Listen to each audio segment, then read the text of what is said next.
Hi friends. Movie start होती है, हम लड़की को देखते हैं जो वॉशरूम में बहुत ही उदास बैठी है। उसकी सारी फ्रेंड्स उसको मैसेज करके कह रही हैं कि तुमने क्या कर दिया, तुमने बहुत गलत किया, तुम्हें ऐसा नहीं करना चाहिए था। और बहुत कुछ बोल रही होती हैं बुरा भला उसके बारे में कि हमें तुमसे ये उम्मीद नहीं थी कि तुम ऐसी लड़की हो। अब यहाँ पर उस लड़की ने कुछ भी नहीं किया था। उसकी एक सीनियर ने उसको बदनाम करने के लिए उसके बारे में अजीब-अजीब बातें फैला दी। और जब उस लड़की ने उसको कॉल की कि तुमने मेरे बारे में ऐसी बातें क्यों की? तो वो कहती है कि मैं सीनियर हूँ और मैं टॉपर हूँ। मेरे बाद कोई और किसी की फेवरेट लड़की नहीं हो सकती। तुम मेरी जगह लेना चाह रही थी, मैंने तुम्हारी रेपुटेशन इतनी ख़राब कर दी कि अब कॉलेज की नंबर 1 स्टूडेंट और सबसे प्यारी लड़की मैं ही हूँ।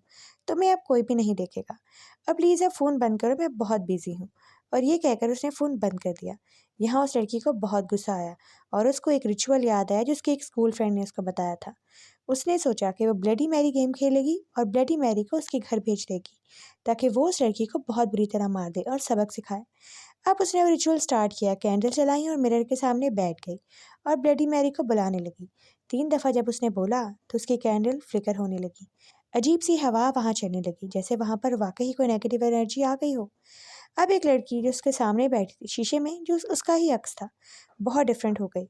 उसका शेडो चेंज हो गया उसके अंदर। और वो लड़की कहती है, क्यों बुलाया तुमने मुझे, क्या चाहती हो तुम? और वो लड़की कहती है कि मैं चाहती हूँ कि तुम उस लड़की को जाके सबक सिखाओ जिसने मेरे साथ इतना बुरा किया।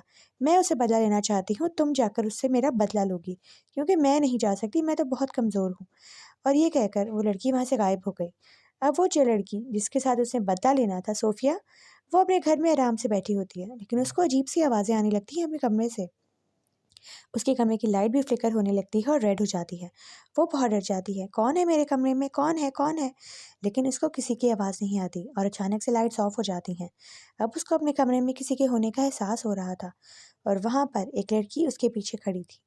और वो लड़की वही थी जिसको उसने समन किया था, यानी ब्लडी मैरी।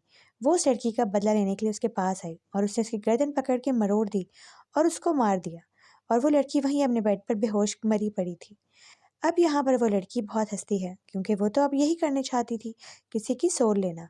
अब वो वापस आती है और उस लड़की को आके बताती है कि मैंने तुम्हारी दुश्मन सोफिया को मार दिया है। अब मेरे पास तुम्हारी बारी है, देखना मैं तुम्हारे लिए बिग सरप्राइज़ रखती हूँ। वो कहती है, ये क्या बात हुई? तो आगे से वो लड़की कहती है कि मैंने तुम्हारा काम किया है, अब बदले में मुझे भी कुछ चाहिए। वो कहती है, क्या चाहिए? और इतने में हम उसकी खौफनाक स्माइल को देखते हैं और वो दरवाज़ा आहिस्ता-आहिस्ता कमरे का बंद होने लगता है और उसके कमरे की लाइट्स बंद हो जाती हैं। और थोड़ी देर बाद जब दरवाज़ा खुलता है, हम देखते हैं कि वो लड़की मरी पड़ी थी ज़मीन पर, यानी उसने उसकी सोल भी ले ली और वो 2 सोल्स लेकर वहाँ से चली गई, क्योंकि ब्लडी मैरी अच्छी तो थी नहीं, बहुत ईवल थी। The end.